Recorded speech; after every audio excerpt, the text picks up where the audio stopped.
It's time for MacBreak Weekly, a show where we talk about all the Apple stuff. And you know what? There's some good Apple news. A new version of iOS 9.3 Beta 1 just broke, as well as new versions of iOS for Apple TV and watchOS 2.2. We'll talk about that and what it means for rumors about new Macs in March. And a whole lot more. All coming up next on MacBreak Weekly. Netcasts you love. From people you trust. This is Twit. Bandwidth for MacBreak Weekly is provided by CacheFly at CACHEFLY.com. This is MacBreak Weekly, episode 489, recorded Tuesday, January 12th, 2016. Blowin down your snorkel. MacBreak Weekly is brought to you by FreshBooks, the super simple cloud accounting software that's giving thousands of freelancers and small businesses the tools to save time billing and get paid faster. Try it free at freshbooks.com/MacBreak. And by Harry's. Stop overpaying for a great shave and start the new year off right. Go to harrys.com. Get $5 off your first purchase by entering the code MacBreak when you check out. And by Gazelle, the online marketplace for buying and selling used gadgets. Shop from a variety of certified pre-owned electronics or trade one in for cash. Give new life to a used device at gazelle.com today. It's time for MacBreak Weekly, the show where we cover the latest Apple news with the team assembled. Apple MacBreak Weekly team assemble. Lo and behold, Andy Ihnatko shows up from the Chicago Sun-Times. Hello, Andrew. Answering nature's call, or not. Well, but wait a minute. That's no. It's going to be one of those shows. Have we started yet? We haven't started yet. We can do that over again. Also here, Rene Ritchie from imore.com. Hey, Leo. Hey, nice haircut. Thank you very much. I cleaned myself up a little bit. Yeah, cleaned up. Looks good. And all the way from Washington, D.C., Mr. Alex Lindsay of the Pixel Core fame. Hello, Alex. Hello, hello. Good to see you. I have not cleaned up. I've got a hat on. No, but you look at a kind of like, are you in the Charlie Rose studio? I'm not. I'm in a server room, I think. It was it's got a bunch of old drives in the back. You know, it's very classy. So, but it was the quietest place I could find. I was reading an interview with Tesla, who said it's just an open secret with Tesla. His name is Elon Musk. I just call him Nikolai Tesla. He said it's manifestly obvious that Apple's doing an electric car, but who cares? It's good for the business. Yep. So now we know Apple's doing an electric car. It wasn't enough for the Wall Street Journal. Elon Musk has confirmed it, possibly because of the brain drain over there. He said the hire has made it obvious. You can't hire 1,000 engineers in Silicon Valley without everybody knowing what you're up to. I guess that's probably the case. I think almost anywhere you start hiring 1,000 of the same thing, people go, well, not a hobby anymore. Doing something. Was there any, before we go on to other stories, was there anything at CES Apple related that's worth talking about? No, none of you went to Vegas over the weekend. No. I thought it was interesting that I guess VW wanted to show CarPlay wireless, and the news is Apple told them not to, or asked them not to show it. Interesting. And it's unclear exactly why. I think some of the speculation is that Apple wants to show it in a more robust form later in the year. But it was interesting that that's what VW said, is that they were asked by the vendor not to. Ford announced that they would support both Android Auto and CarPlay. And that's starting, well, it's interesting because that's starting in 2017, so that means this fall when the 2017 models become available. But some 2016 models will be upgradable in software. So if you have Sync 3 on a Ford that you buy this year, I have to say my car buying, I have to buy a new car in September. My lease runs out. And it's gotten complicated. I don't know exactly. I have the same predicament. I really want CarPlay but I also want Android Auto. But I presume anybody does one will do the other. But you want electric, and do you want the current electric, or is the technology going to get much better next year? Yeah. Yeah, it's really complicated. Yeah. It's a phenomenal time though. Like, as these systems get more sophisticated, you do get the ability to separate the software of the car from the hardware.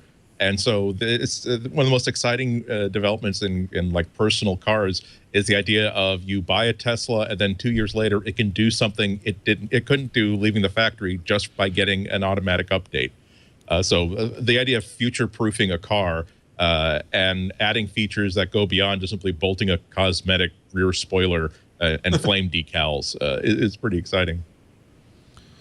VW, Ford, who else is going to do CarPlay? I think Apple just released a list. A list. They have a web page now, I believe, that has an entire list of every, and it's basically all the VW models, and then random things from everybody else. So I guess VW has really jumped on the CarPlay bandwagon. I got to see it in a Ferrari. I guess that's because Eddie Q's on the board, but it looked really nice in a California. The other car maker interesting bit is that Toyota has said goodbye. Has turned its nose at both Android Auto and CarPlay, and they're using something that they're building on top of a open-ish system that Ford has put together. Oddly enough, it's the excuse that the explanation that they're giving is that they feel as though by creating a set of APIs for this new system, they can allow developers to have much richer access to car features than Android Auto or CarPlay currently support. But the other thing that you hear a lot from people in the auto industry is that they're hesitant about giving access to Apple and Google, and worried that a year later or a couple of years later, they might change the terms of those in terms of how much data they're expected to deliver to Apple or Google, and say, well, no, that's proprietary, that's valuable stuff, and we don't want to give it. We don't want to give it away. Also, we don't want to ensure that we can't give it away to somebody else. And so this is more of Toyota trying to future-proof its own interests rather than trying to screw over consumers. But that's dumb. It was a pretty loud move, though. Yeah. So here's the Apple page. They say more than 100 models to choose from, a couple of models of Audi, a couple of models of Buick. Looks like most of the Cadillac 2016 models. Chevy, wow, pretty much everybody. You know, it's funny, the new Bolt, which they announced, their all-electric car, not on this list. The Volt is, but not the Bolt. Well, the Bolt isn't released yet, isn't the Bolt doesn't come out until 2017, I think. Okay, so maybe they just haven't said anything. These are all 2016 models for Chevy: Spark, Cruze, Malibu, Camaro, Silverado, Impala, Volt, Corvette, Colorado, Tahoe, and Suburban. Citroën. Citroën. I would like a Citroën. I don't know what DS is. Ferrari. Look at that. The California T, the Spider, the GTB, the Berlinetta, the TDF, and the FF. That's all of them, right? I don't know. I'm not complete. Well, the LaFerrari, which I believe Eddie Q drives, is not on that list. What? Yeah. 2017 Ford Escape, but Ford did say I think all of their 2017 models, with as long as they have Sync 3 in them, which is not obviously everything. That's probably an option. GMC, Honda, Hyundai, Mercedes-Benz, Mitsubishi, Opel. Glad to see they still make cars. Porsche. Peugeot, Seat. I want a Seat Ibiza, or is it pronounced Seat? Ibiza. Skoda, or Skoda, Suzuki, VW, Volvo. Yeah, no Toyota in that list. I'm just glad that's not Tesla, turning into. No Lambo. Yeah, you know that I was going to get a Tesla, but now I'm thinking, well, I don't know if I really would want a Tesla if it doesn't do Android Auto or CarPlay. Competitors, they see them as competitors, Leo. Yeah, maybe they're right. I don't know. What kind of I like the idea that my smartphone is going to get updated very regularly, and the hardware is going to get updated every year or two. So shouldn't the smarts of the car really be integrated with the smartphone, where you're going to really get some more upgrades than you're going to get on your regular car? All I want. Well, the other argument is that would you rather have a truly bespoke entertainment and navigation experience, something that is really designed not to work with absolutely every car, but is absolutely fine-tuned to work with your car? Right. So I don't think that anybody's shown a preference yet, and I don't even think that that Google or Apple has really shown that breakthrough killer feature that says, no, absolutely, we would want to have this sort of system. The Bluetooth will not cut it, and an in-car system will not cut it. We really want all these apps to be served from our phones instead. Yeah. BMW also missing, somebody in the chat room said. That's true. Yeah. But the only thing that I'm really glad about, though, is that back when all this started, this talk started, I was worried about this. There's going to be sort of VHS versus beta thing, but the car companies seem to be way too smart for that. And if they're supporting one, they're almost always supporting the other, or they're supporting none. So it's not as though you're kind of screwed if you have both an Android phone and a car, or you have an iPhone and a car. You have to, if you want to own a car, you should also own an Android phone, or else nothing's going to work with it. It really is. They're going to accommodate pretty much whatever your platform of choice is. Here's a video of the Tesla media system. Yeah, it's, as you say, bespoke is when you have a 17-inch screen, you can really there's only so many really good interface engineers and software engineers in the world, and we've seen a lot of consumer electronics companies try to do software, and it hasn't always gone well. Yeah. But much to Apple and Google's credit, they've really made a good. They've done everything they can not to make it proprietary. Like they're building these as systems on top of QNX or other systems. I like what they're doing. They haven't tried to lock them down at all. Yeah. But if you spend time using one of these Tesla systems, it really is nice how it's just so intimate with all of your hardware.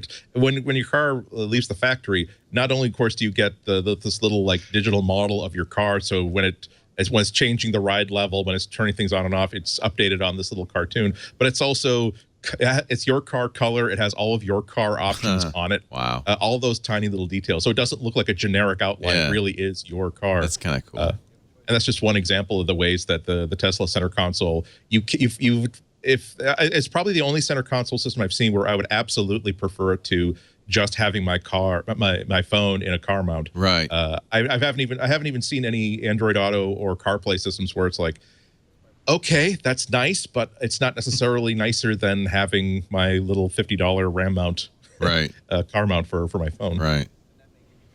Well, and I have to admit, I still go back and forth thinking about how much integration I want with my car. I find out when I rent cars and I play around with the Bluetooth integration or whatever with my phone, I get kind of annoyed that as soon as it comes in, it starts jumping around and all of my phone calls start coming through on the phone and in the car, because I don't think the mic sounds as good.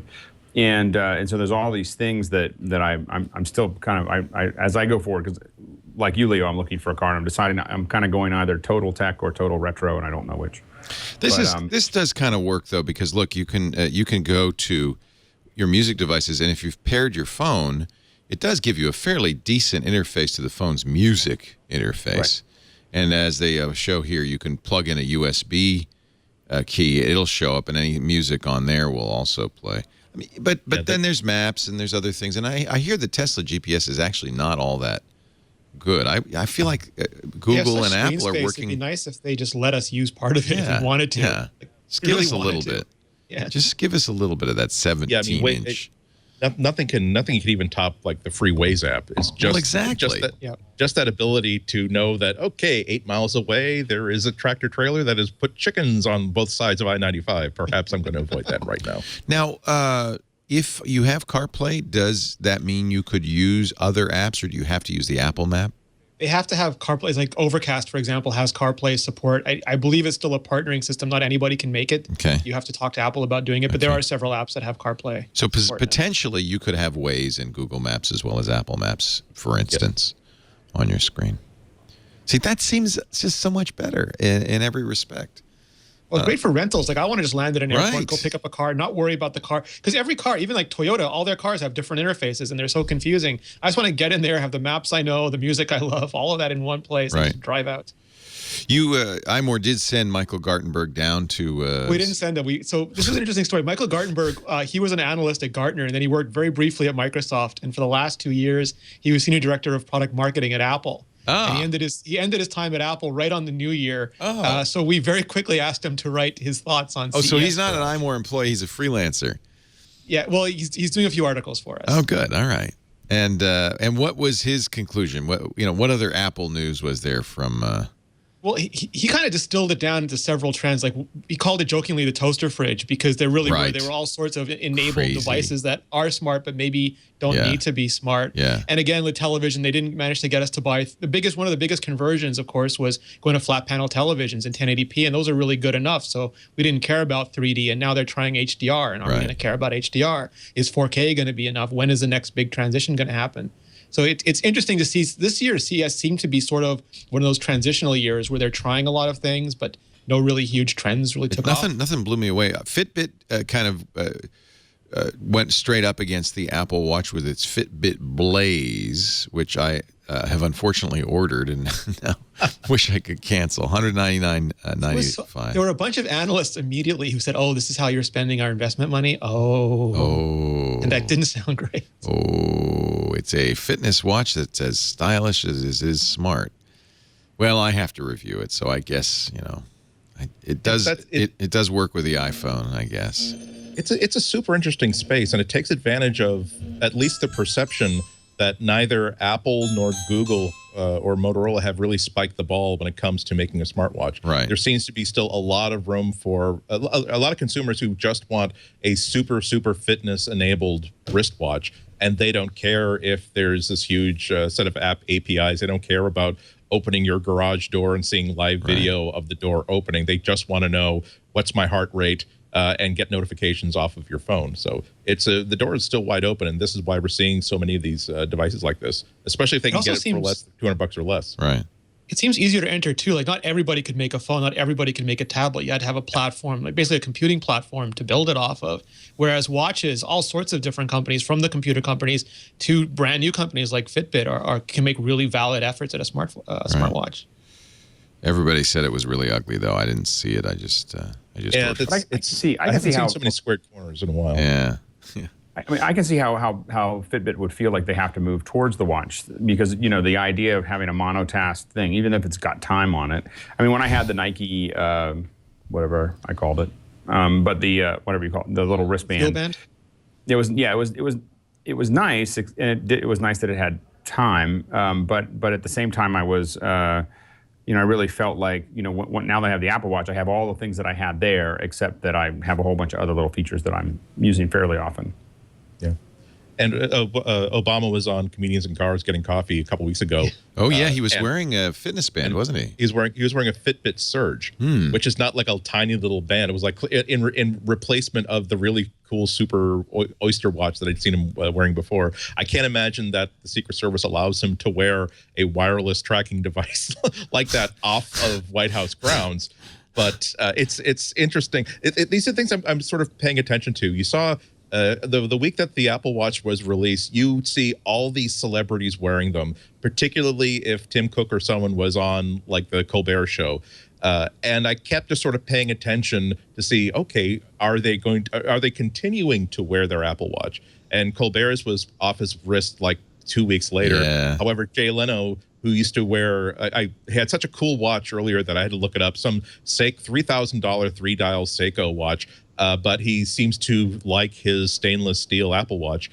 So it's an interesting thing to track. It just seemed interesting to me that even Obama would choose to wear a much simpler fitness watch than Apple Watch. Not that he doesn't have people reminding him of things all the time, but even just he has a human to do notification. Yeah, Mr. President, stand up, please. The Senate would just approve his personal fitness tracker. He wouldn't need electronics anymore.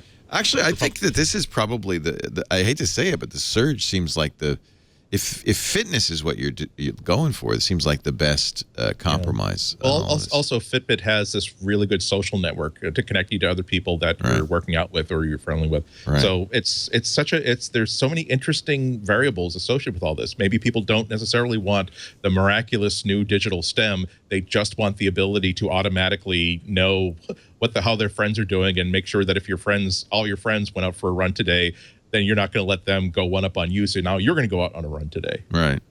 I really miss that on the iOS activity app on the watch. I wish, because on the Fitbit you see your team and how you're doing and how you're ranked, and it really gives you impetus to go. And there's nothing like that on activities yet. It'd be nice to add.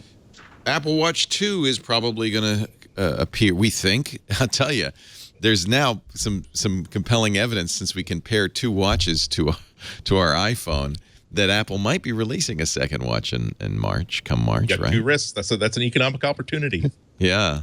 What do you think, Rene? Is that iOS 9.3's beta came out? I know you would have immediately installed it, probably. Yeah. No, I think the watch. So Apple typically for next generation products, a lot of people get concerned. I just bought an Apple Watch. I'm not going to buy another one. It's crazy. But Right. Apple's not targeting us. They're targeting the people like us who buy everything, of course. But they're not targeting regular consumers. This is similar to the iPhone 3G or the iPad 2, where there's still an enormous amount of people who haven't bought an Apple Watch yet, and they sort of want to figure out what features are compelling. I know some people still want it to be thinner because they have trouble getting underneath their shirt sleeves, especially when they wear suits. Some people really want GPS. Some people really want ambient, always-on time, so they don't have to turn their wrist to see it. There's whatever there is, there's a bunch of features that have stopped people from buying them. And usually the second model is where Apple figures out the features that they can add the highest value to without destroying things like battery life and apps. Right. Right, Yeah, and you can work on a lot of. That's an excellent point because we forget. I mean, we are deeply into Apple, and we really enjoy and can appreciate the stuff that makes like the first iPhone different from all other phones. It's almost as though most Apple products have two separate and significant launches. There was the original iPhone, but it wasn't until the iPhone 3GS that it became all the people that sort of admired the iPhone and liked it. That was the one where all the pieces are finally in place. If you don't have to be a fan of Apple, you don't have to be on the next page of technology to really get the maximum benefit out of it. I certainly don't think that the Apple Watch is there yet. But as soon as Apple solves a couple of unknown, as yet unidentified problems, they're going to have the Apple Watch 3GS that now everybody wants to have. We don't have to suffer in order to get it. It'll be really a mass market sort of thing. Yeah, and I think that at some point Apple just had to throw one on throw something out there and see how people use it. That's how you learn, figure isn't all it? the stuff in the lab, and you want to have it be perfect. But in the same, with a lot of these things that they sold a lot of, they didn't sell maybe as many watches as analysts thought, but they did sell a lot. So they've got a lot of people working, playing with it, giving feedback, talking about it, and of course they're ready to iterate. I mean, it sounds like they had a pretty good idea where they were going to go for version 2 and 3. So they already know that they just had to get something on the ground. So I think that it's we're definitely going to see it. And that's, again, why I bought the Sport instead of, I was really looking at all the expensive ones, and I was like, you know what, I'm going to want to, maybe not every single version, but most versions upgrade. And so I'm just going to go with the cheaper version and just know that I'm ready to go. Yeah, and this is really different for Apple because there were 10 years of smartphones. There were all the BlackBerries and all the Trios before the iPhone came out. And there was a decade of tablet PCs before the iPad. And they sort of identified what they thought were problems and it would help them make a more mainstream product. And with the Apple Watch, there wasn't that. There were a few watches on the market. But, you could hear people like Pebble say, we're in the Palm 5 sort of era of smartwatches still. And that's very early by Apple standards. They had to be part of the experimentation here. And it's clear that things like apps, maybe on the watch, apps can't work the way they work on the phone. Maybe they have to work through notifications or through complications or through some other abstraction and modularization. And it's not clear we have all those answers yet. Watch 2.0, we can think of a few things they might do with it. Yep. Camera, maybe. FaceTime camera. GPS would be nice. Some of those, most of the other smartwatches have assisted GPS. You need a phone. Although I noted that the President Obama Fitbit has a GPS built into it. The Garmin has a yet another reason why he doesn't want to wear that outside of the palace grounds. I know that there was talk about more like allowing developers to really do all the complications and everything else on the watch face. Has that progressed, or is that something we're still waiting for? WatchOS 2.0 let them make custom complications, so they can put things on. They can't change the way the watch face looks, but they can fill up those little bubbles on the watch face with stuff from their apps. Right. Yeah, because it's one of those things that I really, really want to be able to design. That there's a whole bunch of them. I get it, but none of them are quite what I want. That's really not license. My to-do list. I'm sorry. Go ahead. My to-do list for the Apple Watch has nothing to do with hardware. I think the hardware, if anything, I'd have them remove, let's say, the digital stem and turn it into just a plain clicky button, because I wouldn't call it a failure. I just don't think that anything, Apple software included, has really sold the point of why you want to have a scrolly thing instead of just tapping the screen. All the things that I would like to improve have to do with software, and they include the complications, and they certainly include the ability for developers to create their own watch faces.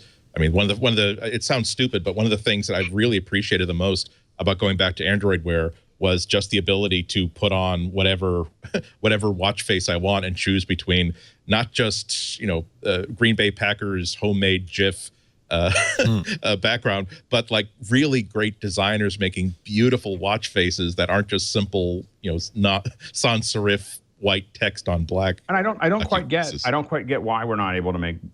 why developers aren't able to make watch faces. Like what the thought process was there. It doesn't seem like it would. It doesn't make any sense. Yeah, there's like two layers. One is that UI clock kit, which I think is called Nano Clock Kit. Is the frameworks? All this was very new. Like they shipped this with the software coming in really hot, and it took them another few months before they could allow custom complications. And probably abstracting out Clock Kit into a custom SDK will take a while as well. But the other one is they really are Apple, and they don't allow you to do much on the iPhone home screen, and they are not going to let you do much on the watch. And part of it is technical, and part of it is cultural. Yeah. Look at how much work we put into those jellyfish movies. Isn't that enough for you? But even like allowing, like right now you can make custom photograph and album art covers, and I have a Superman one and I have a Batman one, but you can't put complications on them, so I almost never use them because it's such a reduction in functionality. Right. So even just letting me put a custom photo there and having robust complication support would be great.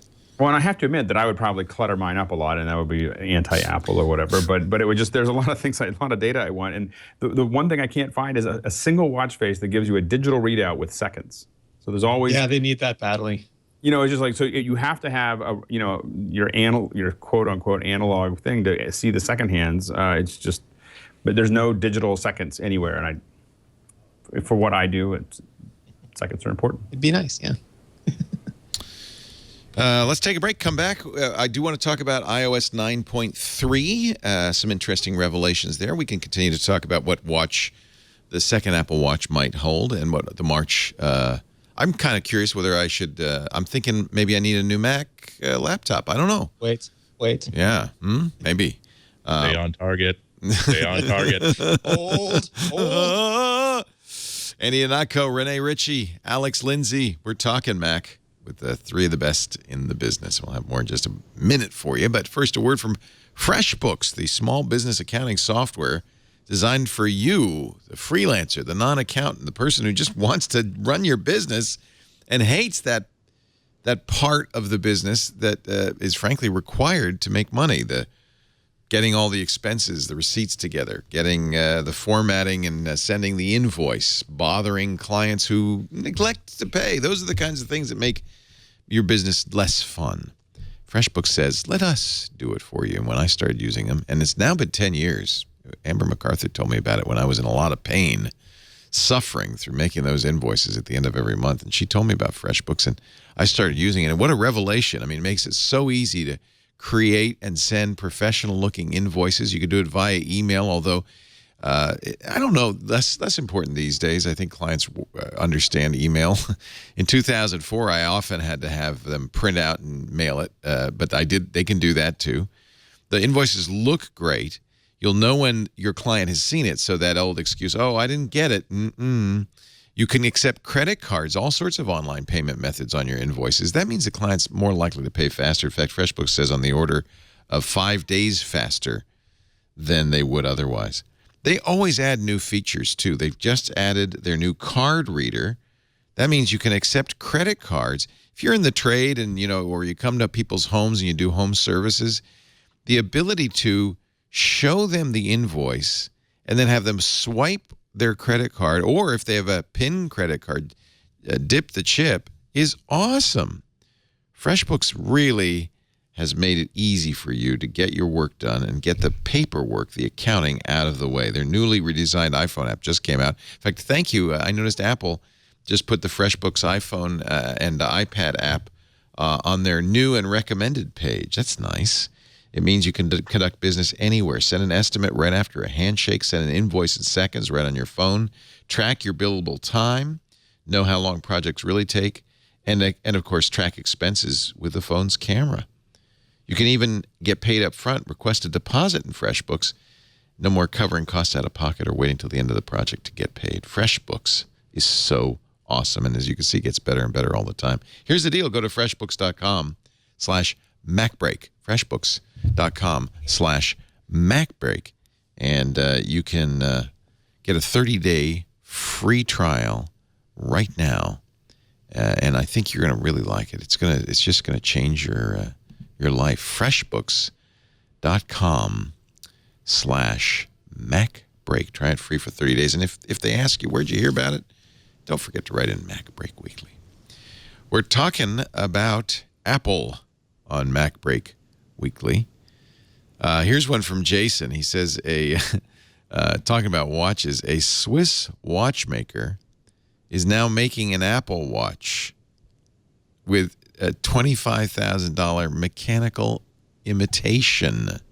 It's the same shape as an Apple Watch, but yeah, it's a completely Swiss watch. I have an Apple Watch. It only cost me twice as much. It's funny, there was a picture of Steve Jobs that was going around this week where you see Steve Jobs wearing a watch in exactly the same shape. Oh, interesting. It is one of the, it's not It's a a common classic watch, shape. It is a classic shape, yeah. Yeah, this is, they call this the Swiss Alp Watch. Over 200 years of R&D, although it was really mostly the last year that made the biggest difference. You can't take the slugs out, though. What's kind of cool is that you can turn it over and you can see the mechanical part working.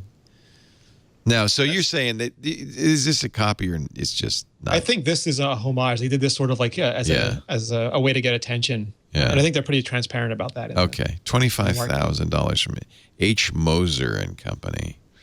And Hodinkee, our friend Kevin Rose's new company, says that you can buy one of the 50 pieces they're making. There are only 50. It's really it says funny. no sketches, no heartbeats.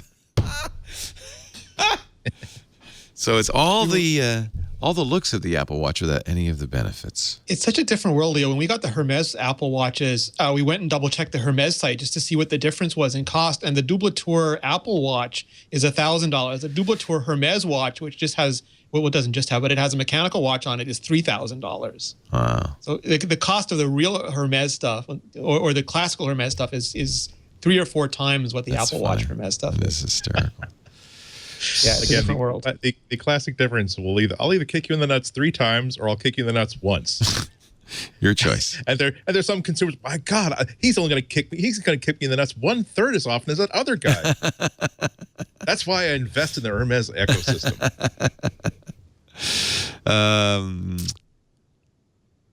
What did they say? 11 million users of Apple Music. That's Over paid 10 million, over 11 million. That's paid subscribers. Did they say whether it was paid subscribers? Yeah. Oh, they didn't. They said I mean- subscribers. Yeah, so probably that does mean paid. Well, you could be. I guess if you're still doing the 3-month trial, you'd be a subscriber. Or no? I didn't. I read that and I didn't see where that number came from.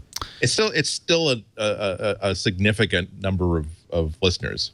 Oh, so it didn't come from Apple. Was someone familiar with the number of subscribers? Yeah. Oh, Lord.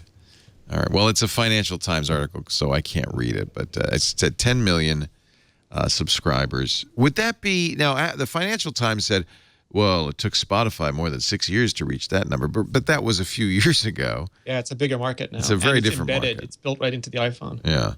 But is 10 million? I figured if it really is 10 million paying subscribers, that's pretty good for Apple. That's $100 million a month. Numbers can do whatever you want, Leo. Like 10 million sounds like a great number. Then you say, oh, there's almost 1 billion devices. So 10 million is small. But then you say, oh, it's like a competitor, 6 years to get there. So 10 million is big. Well, considering the Beats started with 113,000 subscribers when they bought it, I think 10 million is not bad. But it's what you would expect, I guess, because it's an Apple, right? And I think that Apple needs to, number one is I think things like the exclusive with Taylor Swift will continue to increase it if they find the right verticals to do that, whether it's live streams or VOD or lots of things like that where it's subscriber only. I think that that's going to be a way for them to do big pushes in a way that I think that is very difficult for some of the other services to do. Also, I think Apple does need to look for not those funky little balls that start up when you.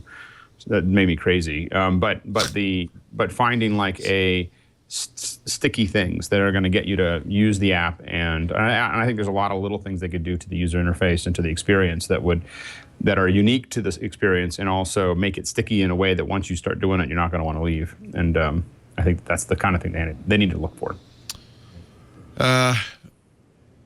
Apple. Go ahead. They are in a lovely situation in which it will take them 2 or 3 years before Apple Music can possibly fail. So that's a lot of time to see how people are using it, make course corrections, or just make a plan that would take a year or 2 to execute. So it's not like a startup where you got people blowing down your Snorkel almost immediately about profitability and subscriptions. Well, and I think that it is one of those things that I think it would take Apple 10 years before they gave up on it, because it would look too bad. So it would really, and I don't think at 11 million, and I think in 3 years they'll probably have 20 or 30 million. I think that's going to be a number that is sizable and a reasonable number to just keep the business going. My son, if you don't think. Go ahead. If you don't think that Apple is big enough that projects can simply hide and survive, I urge you to, whatever app you're in right now, go into the application menu, the title of the application, activate it, and see that little thing called Services. It's a pull-out menu, and it's still there, even though it's an idea that's 10 years old that people stopped being excited about 8 years ago. Yeah, so. I really like the Services. I wish they had kept that going, actually. Yeah, it's like AppleScript. It's an automator. Yeah. Absolutely wonderful. They just need some more love. Nobody supports it. Nobody puts anything into it. People who I use Automator and AppleScript all the time. Do you? And I'm just, yeah, well, because it's like it's the ability to Automator is the ability to have an intern that will do something stupid and tedious for you. Only there are no labor practice laws limiting what you can make this intern do. I wonder if you talk to most new Mac users if they even know either of those exist. I haven't done training in like decades, but there are times where I would speak to a user group or something, or for fun, do sort of an intro Mac sort of thing, like even on those geek cruises we used to do. Right. And my God, but every time I talk about AppleScript or Automator, I would spend the first 15 minutes just putting on what I call a magic show. Right. Just starting from scratch. And you've sometimes seen developers write apps in front of you, and they're just showing off because you can't do that yourself. And it's like, I'm going to step by step, I'm going to build a tool that automatically keeps an eye on this web page, that occasionally the person who runs this will announce that something is available, and it will keep an eye on this web page and let me know whenever this web page changes, and send me an email whenever it does, so I know that this is the time to order concert tickets. And 4 minutes later, steps that people can understand. Now I have an Automator action that's right there. Like I said, I use it all the time for stuff like that. I just wish that Apple. And I think while a lot of new users don't use it, I think there are a lot of power users that would be extremely upset if they didn't have access to it. I think that there's, especially when you talk about professionals that are using Macs and so on and so forth, in print, in a lot of other things where, that automation is key to the key to making this all work. I mean, and a lot of them have been using it since AppleScript. We were using AppleScript in the 90s to. Sal used to tell us that they can never take this out because so many publications and others have workflows built on Automator or AppleScript. Sal an iTunes U channel and let him talk about it all day. I haven't launched Automator in ages, and it looks good, I have to say. But in the Automator menu, there's a Display Automator website link, which takes you not to an Apple site, but to a site hosted by somebody else. Mac OS 10 automation.com. I don't know if this is Sal's. I think that's actually Sal's. Is that Sal's site? But they have to say this is not hosted by Apple. And that just, I think in some ways shows you that Automator is really, kind of a redheaded stepchild now, because if in the Automator menu, Display Automator website, you'd assume that means that's an Apple website. It isn't. That is bizarre. It just shows you that they continue to include it, but they don't. There's no love. Although, I wouldn't be surprised if Sal did that so that he just didn't have to go through a proof process. Sal did it and didn't tell anybody. We ruined everything now, Leo. I think that site will be gone soon. Never mind. Angry email. Never mind. Sal who? I don't know what you're talking about. Yeah, exactly. But it is a great one for giving lectures where you can really impress people. Did you know that your Mac can do this? Back to Apple Music, I was going to tell a little anecdote because I had mentioned, I wanted to be fair, that when Apple Music came out, I talked to my kids, Abby, 24, and Henry, 21. I said, what if we just got the family account? And they said, no, we like Spotify. And then I got Henry's off to Barcelona for a semester, and he bought Apple Music. And I thought, that's interesting. For some reason, his tone has changed. Well, I think the one killer piece of Apple Music that because I still kind of go back and forth between the both of them. I'm trying to get used to Apple Music, but I have so many lists on Spotify, and I haven't really figured out how to get them all back and forth. And And the one thing that the killer app is just being able to hold down Siri while you're walking and just ask Siri to play some song. That is a killer. And it's just like you're just like, oh, that is a killer. For me, that's just worth the subscription because I can see that I'm driving. I'm going, okay, Siri, play David Bowie. You know, and it just starts, plays. And that's. I mean, when you think about all the things we've gone to get to that point where we had you had records, you put them on tape, and then you had to find the tape, and then you'd have this thing, and then we had to have Napster, and then we had to have, we had to buy the songs, and now we're to a point where for a subscription fee, I can listen to almost any song I can imagine by just asking Siri to play it for me. It's pretty impressive. Yeah, Leo can play Roger Whittaker right before MacBreak Weekly. By the way, audience, we're not apologizing to all of you whose computers just started playing David Bowie music because of what Alex said. We're going to say you're welcome for that. What's that poster? That poster behind you is a David Bowie tribute, isn't it? Yeah, well, that's a poster from Macworld Expo 1994. He did an album and multimedia experience, and he teamed up with a company called Ion. It was a multimedia CD-ROM, if you can remember what those were, called Jump Interactive. He was not at Macworld Expo. If he were, then I'd be telling you all about the pictures that I got and how it took them 12 minutes to unclamp me from his lower leg to prevent him from walking away from me. But these were signs that were like stapled, like regular concert posters, printed by a regular concert poster company that was stapled up at a wall like just outside Moscone. And I just walked up to one and I pulled one down and I walked off with it, assuming that they wouldn't have hung those in a public place if they did not intend people to simply steal them. And I walked away, as I wrote a blog post about this, saying that I walked right away just in case there was somebody following behind me from management of Ion or Macworld Expo to dissuade me of my idea that these were meant to be taken away. And this has been on my office wall for 20 years. Yeah. It's the exact, like I said, I say on my blog, it's the exact intersection of two of the biggest influences of my childhood, David Bowie and Apple. Yeah, very amazing. Cool. He was quite technically literate.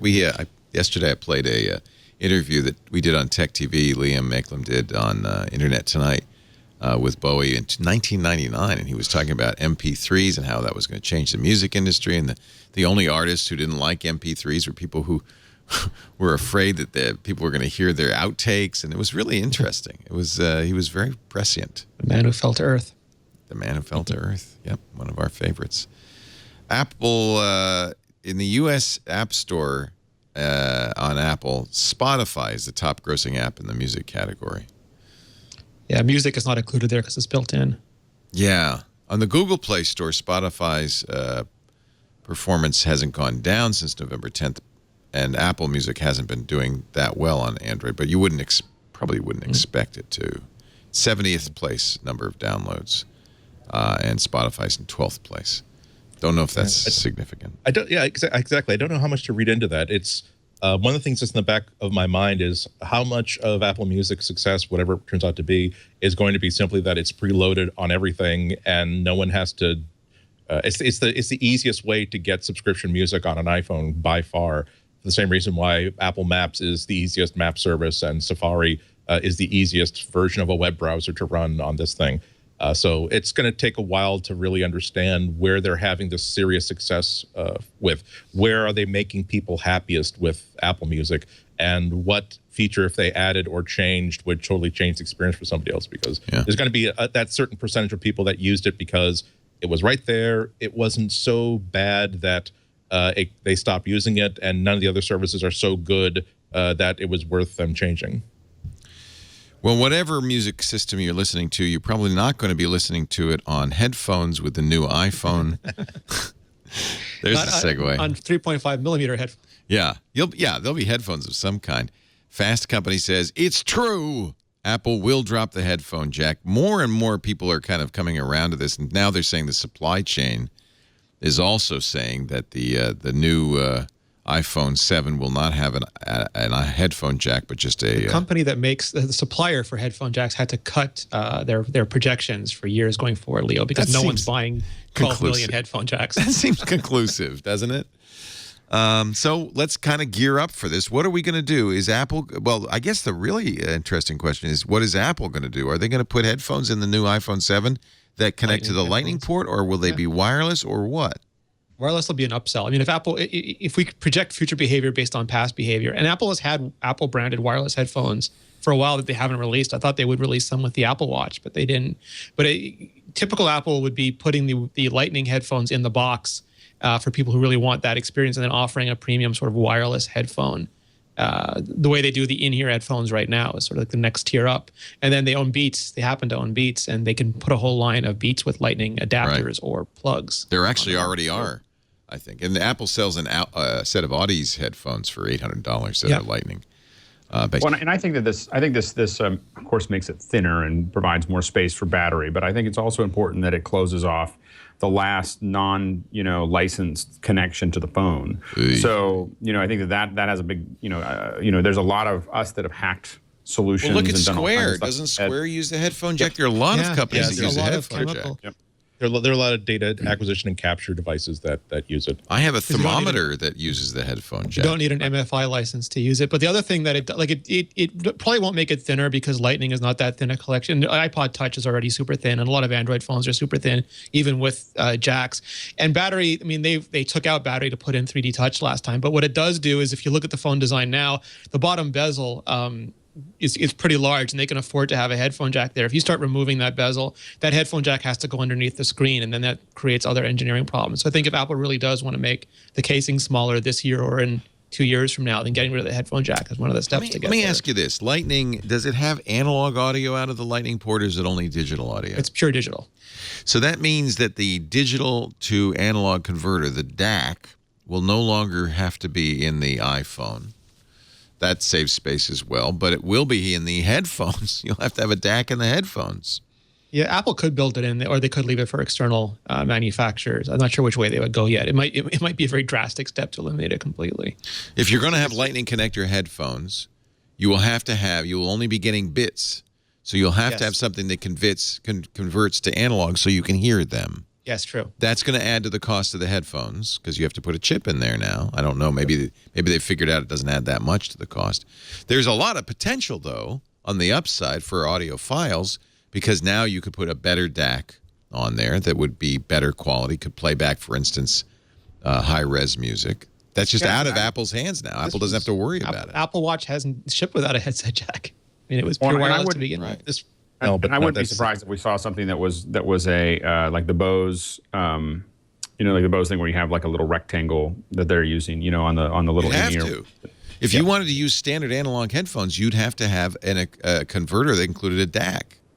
I don't think it would have to be as big as that Bose, but I'm just saying that you could have one there that's giving you really high quality. I think theirs is doing noise cancellation, and Apple could build the noise cancellation in at least. So they'd be taking one thing away and giving you something else. The DACs can't be that big or expensive, because things like the Bragi Dash, which is an in-ear Bluetooth headphone that's very small, doesn't have, has 5 hours battery life just from that.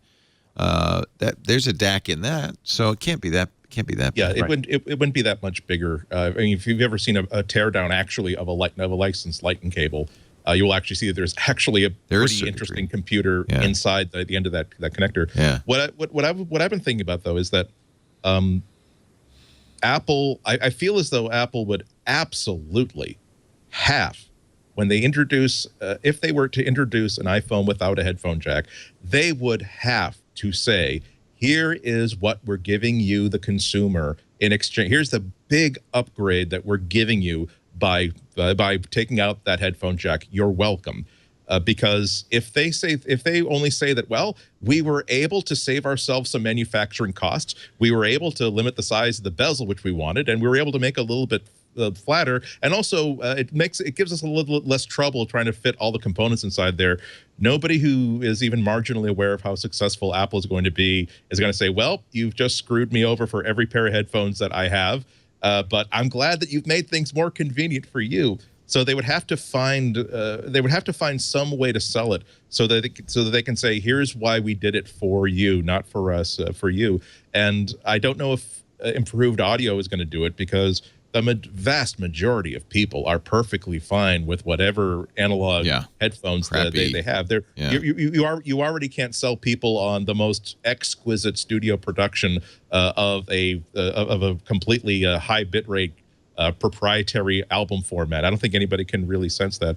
One thing that is at least possible is that they could say that because of the way that the Lightning connector is created, we can make it more water resistant. It'll be one less point of entry. I was thinking about that and trying to look at that late last week. And I'm not convinced that they couldn't get the exact same sort of solution with a better headphone jack. And as is a lot of the flagship phones that we have, they don't want to go so far as to say that this has been certified as being waterproof or weather resistant. But nonetheless, you can find no shortage of people who took like a Nexus 5X and actually started music playing and put it in a bowl of clear water, and 3 hours later it was still running perfectly fine. So this isn't a prediction of how they're going to sell it, but I really am stumped for how they could pull this off and not be saying that this is something we did for our own convenience. We're kind of screwing you right in the neck, but hey, one of the things in the back of your mind, or back of my mind, sometimes is that the knowledge that Apple is the only manufacturer of iPhones, and the suspicion that every single conversation that they have about a new design is, yes, this is might include the phrase, yes, this is going to inconvenience and steam off a lot of our customers, but will they get so angry that they'll switch to Android? Probably no. Great, so let's go ahead and do it. Yeah. Jim Downwell had a good take on this, and he's had his problems with Apple Music, but his take, at least the way I read it, was sort of like, and he's got high-end headphones. He was telling us all about his high-end headphones last time, that he couldn't wait to get rid of them, and he thought that he would get substantially better audio. And I realize that is a niche, but there are going to be people who the headphone jack is 100 years old. I just bought the high-end headphones with the headphone jack he recommended, by the way. I know, and he's already throwing. It reminds me of Scott Bourne when they first announced the iPhone. He started jumping on his Trio, sort of like looking forward to the future and the sort of things you can get out of them. Yeah. But you can have both of those jacks. You can still have that super high-end audio through Lightning, but still have the headphone jack. You can have an adapter too. I mean, it's a dongle, but it'll be an adapter. That's the way they solve that. I'm saying that if any argument here, the answer is, people can just get an adapter. That is so non-Apple. Excuse me. There's an aspirational aspect to how we see Apple, and if Apple says that expects lots of people to go out and buy dongles, as opposed to, remember years ago when they introduced the iMac, they were saying that we're no longer using ADB, we're now going to use USB for everything. They were able to easily say, but this is a industry standard. You can buy any keyboard and any mouse and use it with it. This is where the future is going to be. We know it's going to be really a hardship for the first couple of years, but eventually the entire industry is going to be using USB, not only for keyboards, but also for mass storage. Trust us, you're going to be so much happier with this a year or two from now. I'm trying to figure out what tail they can say that says that. And I think that huge backlash on this. Huge backlash. Yeah, I definitely see. I think there's going to be a big backlash. I think that. I think what's interesting also though is I wonder if Apple is looking at, number one, controlling the entire ecosystem, but also what if 90% of the people who buy high-end headphones are only iPhone users, let's say, which is quite possible. Do you end up in a situation where the manufacturers stop making the regular headphones because they're just not worth having two lines? There's two parts of that that's really interesting. And one is when Apple switched from the dock connector to Lightning, they did make adapters, but they did not get them into stores in time for launch. It took a week or two, and that was the worst part. I mean, if you're going to switch a connector on people, you have an absolute responsibility to get those adapters available immediately, especially if you don't put one in the box. Because someone buying the new device, having the new cable, losing or damaging their cable, they suddenly cannot use that device. So if they do have adapters available, they have to get them to market. But the other thing was, to Andy's point, some people were saying if they're going to do this, then do it with USB-C, because then you can make the argument that it'll work with anything across any range of device, and don't do it with Lightning. Although it's unclear whether USB-C does everything that Apple wants Lightning to do. Well, and also they don't have control of it. I just don't think. I thought for a long time, I kept on thinking that the next iPhone is going to have USB-C, and then the more I thought about it, I just think that puts them in a situation where they don't really control their ecosystem. And I think the iPhone is too important. I think that's part of it, is getting rid of all this, I think, really has to do with controlling everything that contacts the phone. What a terrible, terrible reason to do that, though. Like I said, there has to be. I don't care how much any manufacturer or software maker disrupts the lives of the users, so long as they can make the absolutely sincere and credible argument that we made this really, really horrible change because we know that we have to make this change basically to make sure there's a product you're going to continue to want to use over the next 2 or 3 years. I am absolutely deaf to the argument that we wanted to make things a little bit thinner, or we wanted to knock an extra 82 cents off of our cost to manufacture, because something. And I don't think that there's I know that Rene wasn't saying that there was an equivalency between deleting the audio port and changing the 30 pin to the Lightning dock connector. But to that general point, I just don't think that it's headphones have been unchanged for the past 30 years, century. What I'm getting at is that this is not. And the thing is, nobody has delivered an upgrade to headphones yet that justified a totally new digital port. It has to be stereo, and it has to deliver good audio. And given that you're wearing headphones at the bus while you're waiting for a bus, while you're going for a walk, I'm not like sitting in an anechoic chamber with headphones on. It's such a bad thing to try to disrupt somebody's life that bad, to give an infinitesimal and probably impossible to sense improvement in audio quality. That I don't think, and I think that I think the argument. And I think possibly the argument there, and I agree with you a lot. I mean, if it becomes only because they're trying to control it, I think it's a really bad idea. I think that trying to think about what they would do, is part of it is that if you had the connector, and if you force the industry to go down that path where you support that connector, what if you're taking biometric readings, all these other things that you could add that are going to be hard to reach critical mass if you don't get rid of the other option. That might be part of the thought process. But I agree. I definitely agree with you that they have to come up with a very, very solid reason and a lot of upside to make it worth getting rid of it. But we now know they are, right? I mean, it's safe to say they are. They've been experimenting with it for a while, but this year feels like the year where that model finally ships. It's just that one thing, the supply chain thing. I mean, that confirms it, I think. Well, I'll say, and actually I've been answering this question a lot over the past couple of weeks. If the iPhone 7 were going to have no traditional headphone jack, in January of that year, I would expect to hear the type and velocity of rumors that I'm hearing right now. Yeah. So I don't know. I still won't say that anything is a lock until it's a week. Yeah, and things can change, like Sapphire screens, even at the last minute. Again, like Rene keeps saying, Apple builds a lot of things, and you'd be surprised at how late in the game they get before they really absolutely commit to one design over another. So it's possible that they really are that far along, but there's still a lot of really loud arguments happening inside one infinite loop about what direction to go. Whether if they're going to do it, should they do it in 2016 or should they wait till 2017? For instance, but they're going to do it eventually, right? Like in 50 years, when we're doing the show, we won't have a Lightning port anymore. Can we get when human ears have evolved to the point where they're like more tubular and come to points, and they're forced to redesign it anyway? Yes. Oh. These are the speakers they sell at the Apple Store, the Audis, which Audis are very high-end audiophile headphones. These are $800, the EL8 titaniums. By the way, they can be used for voice calls as well. And the selling point on these is stunning 24-bit audio, because they have their built-in. Variety of tips, Leo, or is it only Lightning? Or can you swap the? That's an interesting question. Because that's the interesting thing. Because if you look at Apple's devices, Lightning is everything. The Magic stuff charges on Lightning. The Pencil charges on Lightning, except for the Apple TV and the MacBook. And the MacBook makes sense because it lives in a PC world. And the Apple TV, I'm not quite sure why it's USB instead of Lightning, unless there's data advantages. But this Lightning only for manufacturers. This does have an adapter that'll get you to a stereo headphone, a phono jack, or I don't know if it'll get you to mini jack, but it'll get you to a phono jack. Because if you pay $800 for these, you really want to listen to them on your stereo too, right? That is a lot of money. You want to pay someone to listen to your music for you at that amount of money. No? Wow.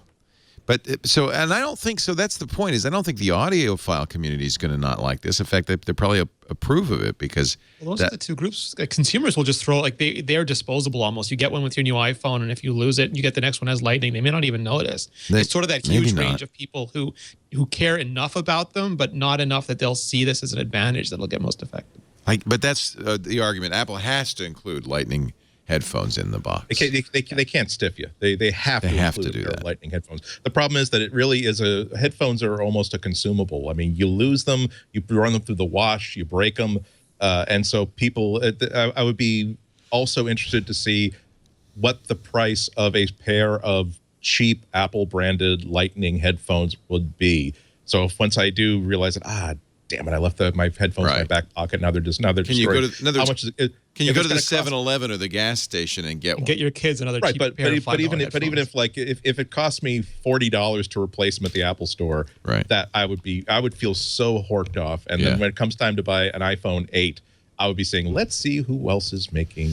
Well, and if you've invested, as I just did, thank you, Jim Dalrymple, in $200 mini jack headphones, I guess one answer would be to get a converter that'll take it from Lightning to. And all of us did that when we had those when they had what was it on the original iPhone, the first one or two versions, where they had that curve that meant that you couldn't use it, so you had to have. So we all had these little battery cases are still like the battery cases are still like that. And that was legitimately embarrassing for Apple. We should that should. I mean, if there's a wall of shame for Apple design, that's absolutely it.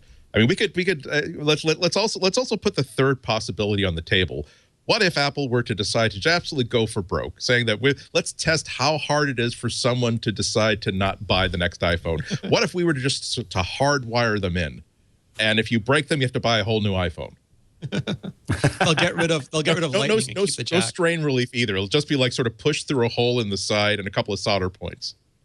I'm looking to see if Monoprice or somebody sells a Lightning to 3.5 millimeter. It's not the first. I should point out that Apple's not the first one to do this. HTC, a lot of Windows Mobile, and I think even early Android phones only had USB out, and you get a little break-off box that would plug into it. Yeah, I forget the names. That's all gone now, isn't it? That's telling. That was a flop. You plug those in, and then you'd get like a stereo out, and you'd get a USB out, and something else. It was the slider phones. And I think even one of the early HTC Android phones did that. There have been a couple of vendors who've done it in the past. Those are real outlier sort of designs. And as I can't remember the name, but there were at least one design where the backstory on that was that they screwed up big time, and they figured the only way that they could make their ship date was to put everything across the USB bus. Wow. And it was back in the days where you're making 800 different models of phone and introducing 30 every month. And the person that was the story that I heard was that the person who was the head of the design team decided to spend more time with his family after that. And I presume that a lot of companies are gearing up, because I don't find any Lightning to 3.5 millimeter adapters, or really it'd be a DAC, gearing up. So I don't know what the price would be, but you know what? There are cheap DACs out there. They probably could do it for $10. Yeah. I would assume. Hello Kitty on there. Everyone's happy. Yeah. I think it would be interesting if Apple were to, if part of the discussions that Apple would be having is, let's make sure that the standard is such that if someone wants to, if Monoprice or Alibaba sellers want to make a knockoff pair of headphones that just deliver audio, it will be easy to hack this connector so that people can go to the drugstore and buy a set of headphones for $10. We're not going to endorse it. We're not going to promote it. We're not even going to say to anybody this is a feature, but we know that there are engineers out there that can take a look at this connector and find out what signal is going over what. And there's enough power coming off Lightning to do the DAC, I presume. Yeah. It's not going to drain the phone, I hope. Yeah. Again, it's amazing the amount of. I was absolutely gobsmacked when I saw the first teardown of a Lightning cable, just to see here is how much. Here's the power of the computer, not like a couple of diodes. Like, here is the computer that's inside the end of this little cable that doesn't look that much bigger. And here's how much it has to do in order to make it do everything that Apple wants it to do. So I have no doubt that digital smart audio team. Yeah. Sorry, Alex, I stepped on you. What did you want to say? I don't remember. Oh, I'm sorry. I hate it when that happens. I'm sure it wasn't important. Yeah. If I forgot it. You could get $10 30-pin connector to mini jack, so I can't imagine it's going to be. Of course, that had analog audio on it. Again, I think that I remember what I was going to say. I think that the issue with being a non-MFI where you're going to hack it and make it work is that updates might break your headphones. Like that's we definitely, with non-MFI cables, I've definitely had issues where some of my iPads won't see it, won't charge with it, there's all these things that happen. So yeah, you could probably get a cheap one and you'll have the same problem that we have with non-MFI right now. Yeah, well, it'll be pretty supposed to be disruptive. intelligent that you can switch it. It'll be pretty disruptive. I was just thinking that one of my favorite accessories is just a simple button that plugs into the headphone jack as a remote shutter trigger. And I'm sure that they'll wire up the headphones so that the volume button maybe does the same thing. Selfie sticks are going to break all over the world. Bluetooth will be safe, Leo. So there's an upside. But I just bought a selfie stick with a mini jack. Damn it. There's $8 I'm not getting back. All right, we're going to take a break. 9.3 is out, the first beta, and Rene Ritchie is going to tell us all about it, right? Absolutely. All right.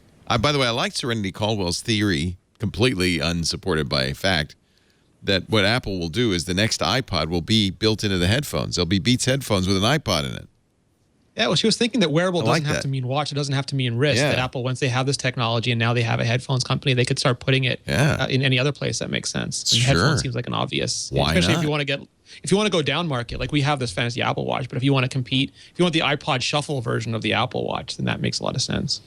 Ladies and gentlemen, I want to introduce you to my favorite shaving company, Harry's. In fact, let me put on a little Harry's aftershave right now. Harry's is a brilliant idea, a company that has reinvented shaving by making it affordable and easy. They bought the factory. I haven't used this yet, so it's not primed. Let me prime the pump and get my aftershave. Oh, yeah, there we go. What else do we have? The daily face wash. But really, Harry's, it all starts with the blades. They bought the factory in Germany that makes the best blades in the world, and now they sell them direct to you, which means you save a lot of money. You're going to start with the Harry's kit. This is the Truman kit, I believe. That's $15, although we're going to get you $5 off, so you can get started with Harry's for as little as $10. They come in a variety of colors. Actually, Truman is a great idea, and make your travel razor maybe a Truman. And then the kit for $10, not just the handle, but 3 blades, the travel cover, and your choice of Harry's foaming shave gel or the cream. I use the cream, but a lot of people prefer a foaming shave gel. And Harry's just does it right. For about half the cost of your drugstore blade, you get a great shave. It feels good. And when you need new blades, they just come automatically in the mail by subscription. I love Harry's. You're going to love Harry's. A great gift for the man in your life, or you, if you're the man in your life. HARRYS, Harrys.com. And when you get there, they do have a lot of extra little stuff you can get as gifts, like the razor stand and the face wash and their travel kit. There's lots of really great stuff. HARRYS.com. They give 1% of their sales and 1% of their time back to the communities they serve, which is really nice. And, man, it just feels so good. And it smells so good. I feel like it just came from the barber. And I have my nice Harry's shave. Harrys.com. Don't forget to use the offer code MacBreak to get $5 off your first order at Harry's. iOS 9.3 Beta 1. And now we can talk about it, right? Because we should just reiterate this, that Apple's changed their non-disclosure policy. Well, they've become like they're talking about it themselves. They want you to know. Change. Yeah, and they have a preview up and they have a website up that has a lot of features listed, and it's really cool. Why is that? No, it's an actual product information page. Why are they doing that? I think it's just part of. I hate to call it new Apple because Apple has always done different things, but they have features that they're excited about and they want you to know that they're coming. Right. And, sometimes they want to do surprise and delight and they want to shock you with things you never expected. But they have to put this out for developers anyway and trying to make sure that nothing leaks out. And it's annoying for everybody. Good. This is getting out in front of it. And the thing is, this is not a product they sell. So I can understand why secrecy is important on products they sell. But this is really something that's coming to an iOS device near you soon. Yes. So why not let people know a little bit? When will we get 9.3? This is beta 1. That means we're still pretty early, right? They haven't said. There's typically around 6 betas, give or take, for any release, and there's usually about 2 weeks in between them. So late February, early March. Maybe around the March event would make sense. Interesting. So really, again, another piece of evidence that they are going to have a March event. Tell us about 9.3. What's new in 9.3? So there's a few things. One is night shift, and this is sort of people who are familiar with f.lux, flux on Jailbreak. It sort of changes the colors. Georgia has spoken really well about this before, but technology, especially the screens, has an adverse effect on you when you're trying to go to sleep at night. The colors that they shift towards are ones that promote you staying awake, which is the opposite of what you want. So with this, iOS will intelligently modify the spectrum that it's providing at nighttime to sort of put you in a state that's less agitated. That's actually kind of brilliant. It's less blue, in other words. Yeah, it's not a night theme. Some people thought it was going to be a complete night theme, and they probably are working on that. But this, for now, is a night shift. It shifts towards the warmer end of the spectrum from blue to yellow. And if you're a photographer, you know that blue is daylight, is bright light, and yellow is more evening light. And that makes sense that your body is tuned to that light and prepared to wake up when it sees blue and go to sleep when it sees the yellow. If they perfect this and really have it so that you get really tired when you're looking at it, I think it's going to be a perfect tool for a parent. Of hey kids, let's have iPad time. It's 8 o'clock, and that'd be awesome. This could be huge. It's part of a plan where the iPad gets you. You're getting sleepy. You're getting sleepy. Pre-order the new iPad Pro 2. You just have dinner with a little tryptophan, some milk, some turkey, and then you hand them the iPad, and there's no argument. They just fall asleep, just slumped over the iPad, and then you just carry them to bed. Perfect. The next one is a little more confusing to me, and it's basically you can set a password or use Touch ID for your notes, and this is really cool, and it shows some of the advances that Apple's made with their architecture for things like password protecting and biometric protection, but they're only doing it for notes. So if you type a note, you can then go into options and make that note a secure note that you'd have to retype your default notes password, which is separate from your device password, or use Touch ID to gain entrance to it. So you can put things like financial information, health information, website logins. If you want to keep those in notes, that's fine. Sort of like Apple's version of the 1Password notes field, or LastPass notes field. But to me, like a system-wide version, this would be great because maybe you want to protect your messages or your photographs or any of the other apps that you have on your device. So I'm hopeful that this is a first step towards you being able to flip a switch and making any app or any data set protected by your passcode or your Touch ID. Yeah. Sometimes, like, someone might just want your phone because they're locked out of their house and you want to give it to them, or someone's kids might be anxious at a doctor's office and you want to lend them your iPad to use. And if you have some sort of guest-aware mode for this, then it'd make it much safer for everybody. Or this could be a beginning of a good password protector for a password vault for Apple. I mean, Apple's got a really good password system with iCloud Keychain, but there's no way to secure it. So if you give someone your phone, they have access to all your logins and all your credit cards, and being able to intermediate that with Touch ID. And, like in a perfect Steve Gibson world, if you could have Touch ID and a password, so it's multi-factor, it would be a nice addition. Oh, nice.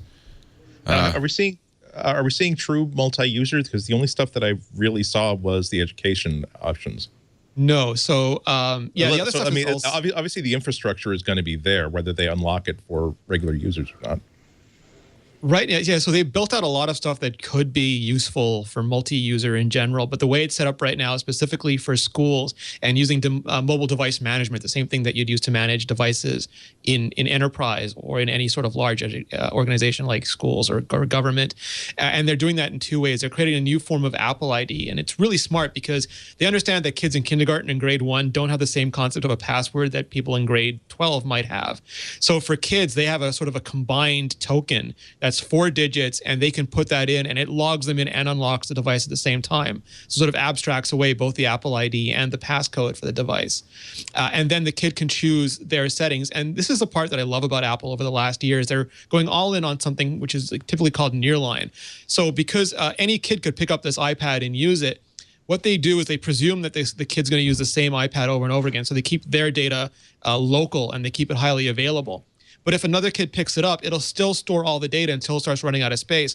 Then it'll push that data back up to the cloud. So, if 30 days from now, some other kid comes and picks it up, it might have to download a bunch of stuff for that child. But they try to be really respectful of networks and of the data. So if you think about how iCloud Photo Library or how on-demand resources work, this is similar, but for multi-user systems, specifically multi-user systems for the classroom. And yeah, it'd be super nice to have multi-user in general for iOS, but this one seems really, really architected for being run in a managed school environment. Yeah, there's another aspect to that makes it a really good deal for everybody.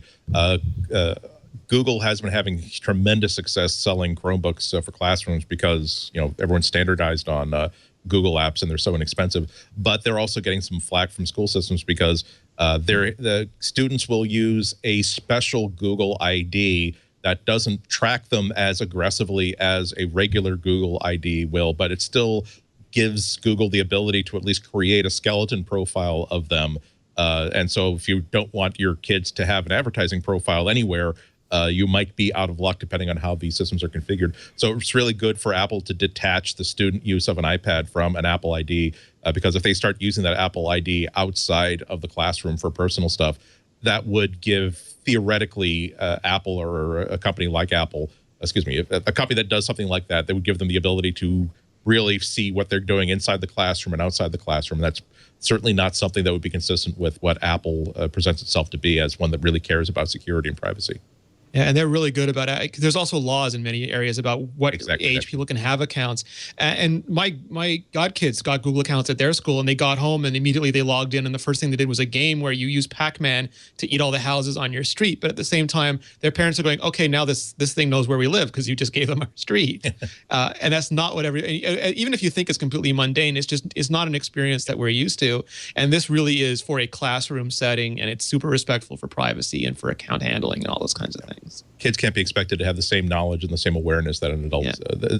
Adults have a certain obligation to understand the agreement that they're entering into, but you have to protect kids. They say the news you want, even more personalized. Actually, Apple got in a little bit of heat from news publishers admitting that they'd been screwing up the estimates that they've been sending the publishers as to the number of people reading their articles in news. Like when Steve Jobs said the bars were wrong. We were reporting the bars wrong on the phone. But now more news personalization.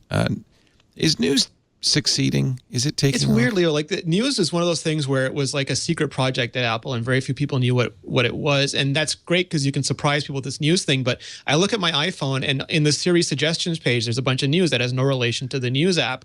I go to Safari and it's pulling links from my social feed and it's sharing things that, like I follow Andy. So it's any link Andy shares is in there. And there's also things that I've used the bookmarking feature, the read later feature, but none of these are connected to news. So I go into news and I don't see things you guys have recommended. Right. I don't see things that I bookmarked. I go to the Siri -1 page. I don't see anything from my For You and news, and it's really a disconnected experience.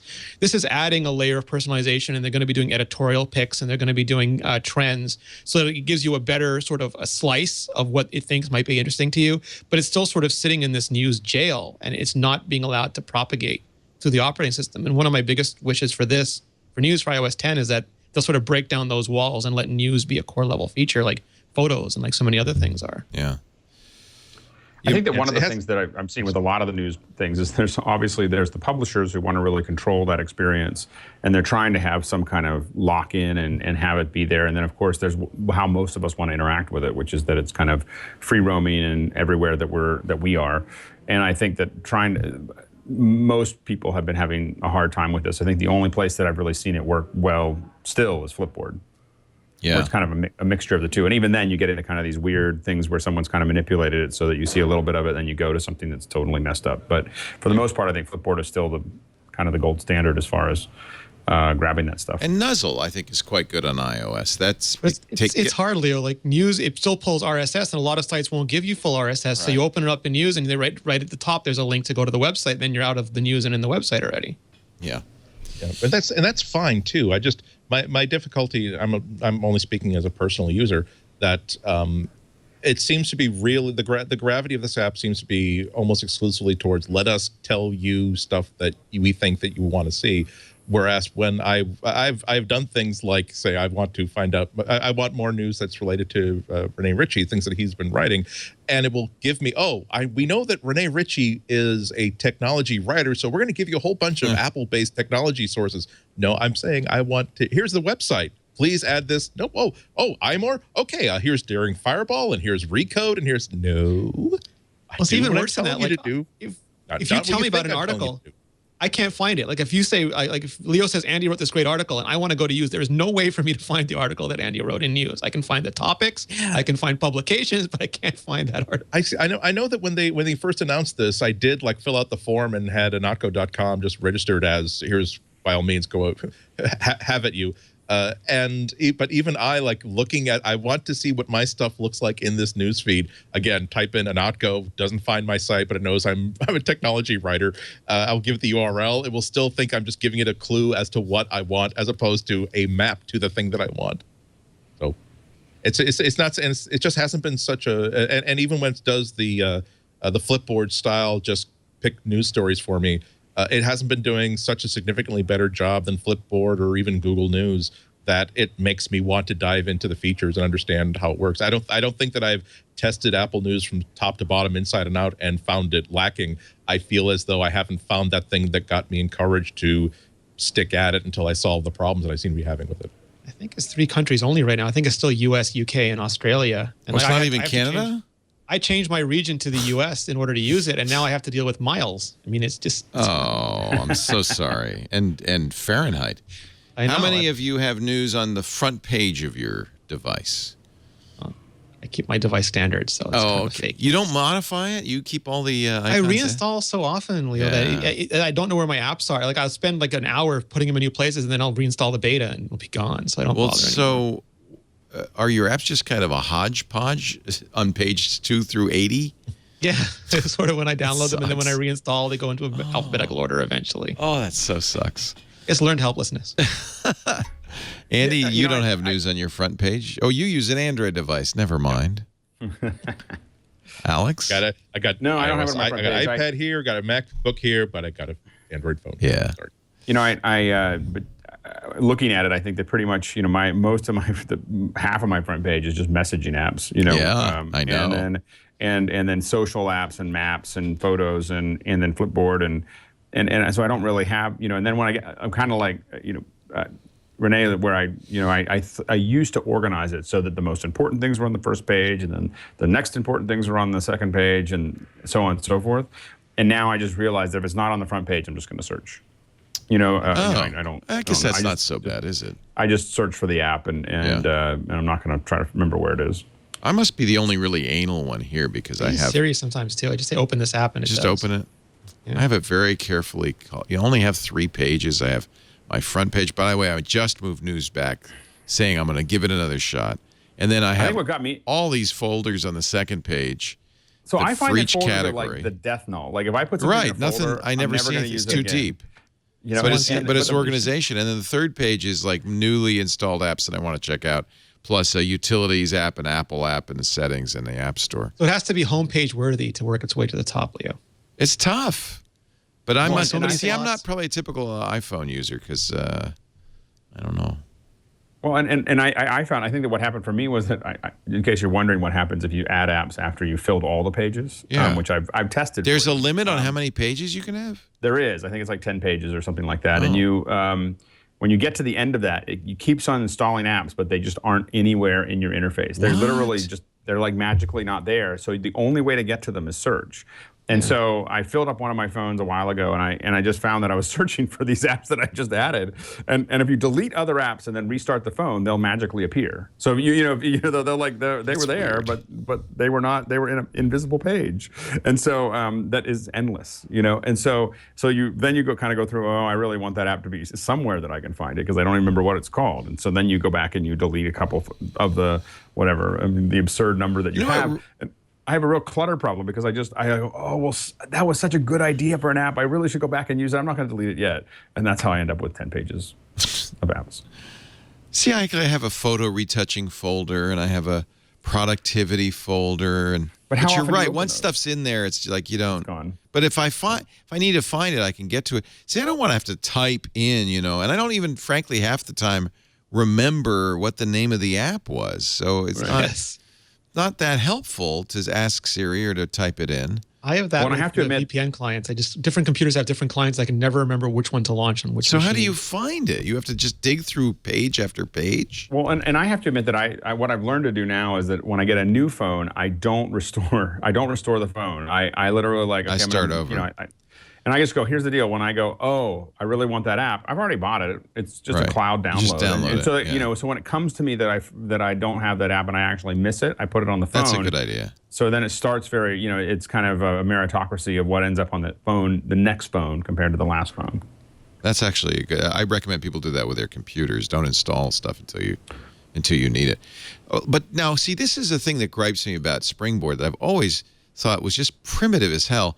You can only have, but maybe I'm wrong, and you guys will tell me I'm wrong.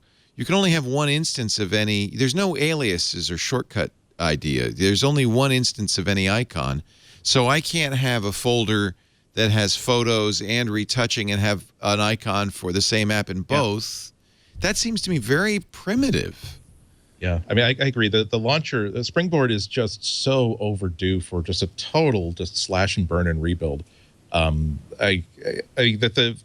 was a couple of days of rehab when I went back to Android, and one of them was reminding myself that the desktop on Android is simply a blank canvas that you can set up however you want. I've probably got about 90 to 100 apps on the phone, of which only about 18 are actually icons I have on the desktop. Right. And I can have multiple instances of them, and I can set up screens that are just widgets. And just every time that, and it seems silly on the iPhone, and never stops seeming silly on the iPhone. And now that I have the iPad Pro, which I legitimately use as much as I use my MacBook, it seems downright stupid. If you don't want to rewrite Springboard, there's an easier way. Just say allow people to install third-party launchers. There's a wonderful ecosystem of third-party launchers on Android. Microsoft even makes one. Yeah, it's amazing. That's I have a couple of launchers that I haven't gone back to yet because I just haven't looked back into them. That are just are so good at predicting what app you're going to be using in any one circumstance, and you just want to see that kind of assistance. I am encouraged by the fact that Apple seems to be putting a lot of that effort that they would be putting into creating a brand new version of Springboard into trying to make Springboard irrelevant, either through app launching via Siri or through trying to put that little translucent icon at the corner of the screen to say, I'm guessing you're going to want the Starbucks app here, so I'm going to put that there in case you want it. But I really need for them to stop, moving the chess piece but leaving their finger, on the rook. Just make the move. Either say you're going to improve Springboard, or say you're going to give us the next thing that makes Springboard irrelevant, because this is starting to become embarrassing. And again, I think that for me, what it has gotten good at is on the apps that I use, when we're talking about typing them in, doing a search, it's not like I'm typing the whole name in. Usually, if I hit F, Field Runners comes up immediately, because that's my number one use for the F key at the beginning. So it's actually pretty smart at figuring out what that is. And so it really is. Pretty smart where you just like scroll down and hit. I guess, but I think we're creatures of habits. We create pathways, and one of the pathways is just physical gesture to the app we want, and that searching is not, even if it's just swipe down F. That's going to change, right? You're going to have to relearn that.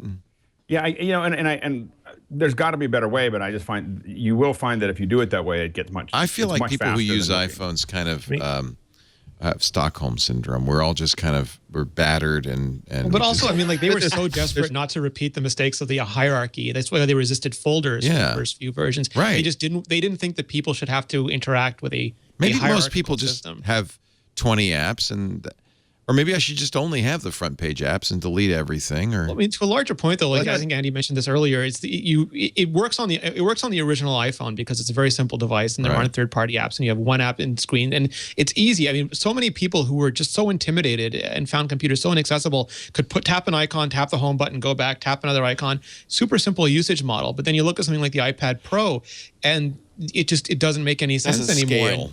No, and you have carousel for the watch, and you have Pine board and headboard for the Apple TV, and there's no board for the iPad. And it really says like this can, if I think Jason Snell said this, but if Apple sat down and thought about an iPad today, there's no way they just randomly come up with Springboard again. It would look different. So let's move towards that, how it would look in an iPad centric world. Right. Yeah.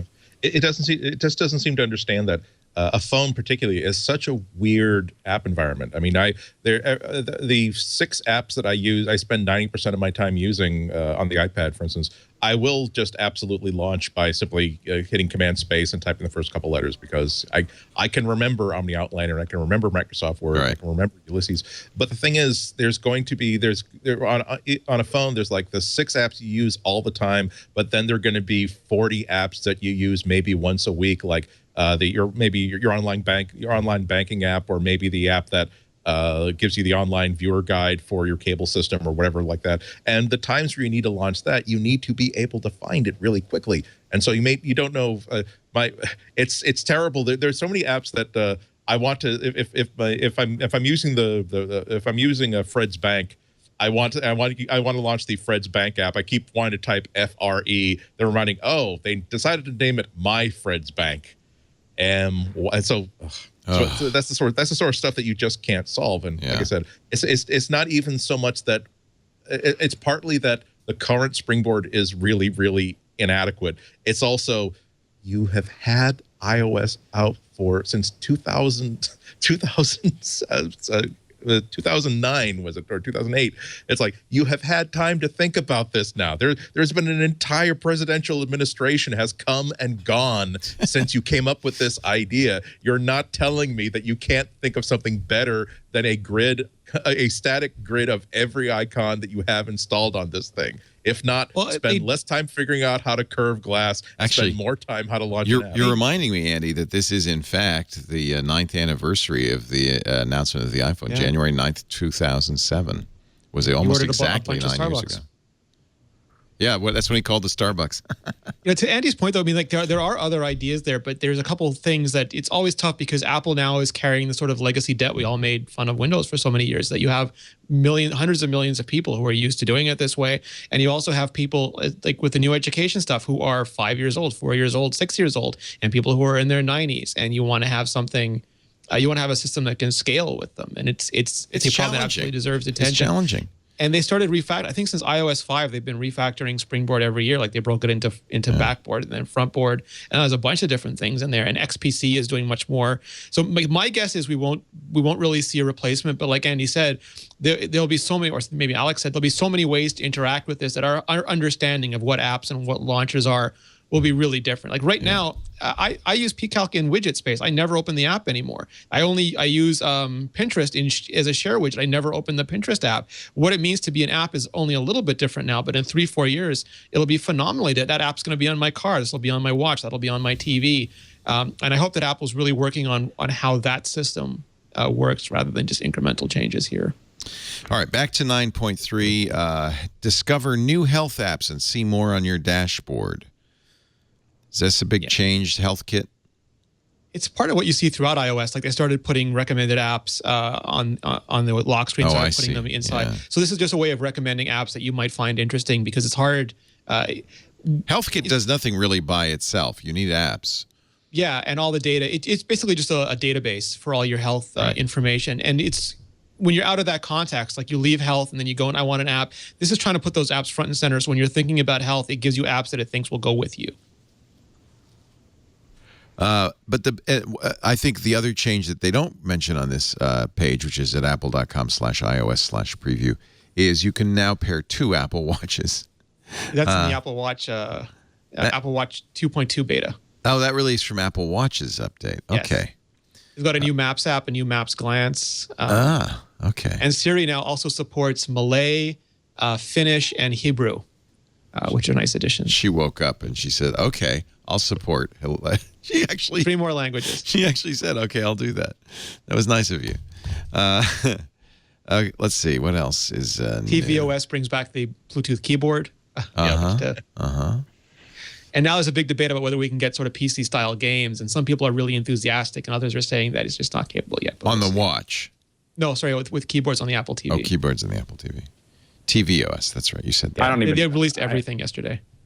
I have to admit, I don't even consider using that stupid little keyboard that you have to scroll back and forth on. I mean, as soon as I see it, So I just open horrible. up my phone. I just open up my phone and I hit remote and I just type it in. I'm like, oh, I'm not going to. Yeah. Bluetooth keyboard support would be great. I have a leftover Apple Wedge Bluetooth wireless keyboard. I will just put it in the living room and it'll make my life so much easier. That will be, and that will all, we think all probably come out in March, right? Yeah. It's a good Makes guess. sense. Makes sense. There's no truth to the rumor that Apple is making an iPhone to Android switching tool. They're not. They have an Android to iPhone switching tool. Yes. But they're not going the other way. So just take that out of And your mind. I Halfway on one think side. they That's would a only dumb do that rumor. under legal duress and Right. only if they lost the 8th appeal. Right. You know, there's In no, the there's not in the any. EU. Yeah, in the EU, yeah. Okay. Anything else? VLC is now available on the tvOS App Store. That's good news. VLC is our favorite video player.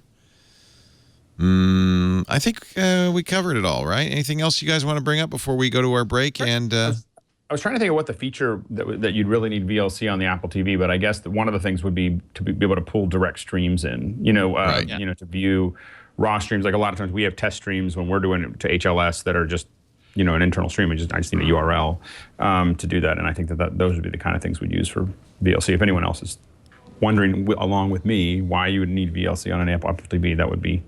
Those kind of hacks would be useful. those of you who celebrate the arrival of VLC on tvOS know exactly why.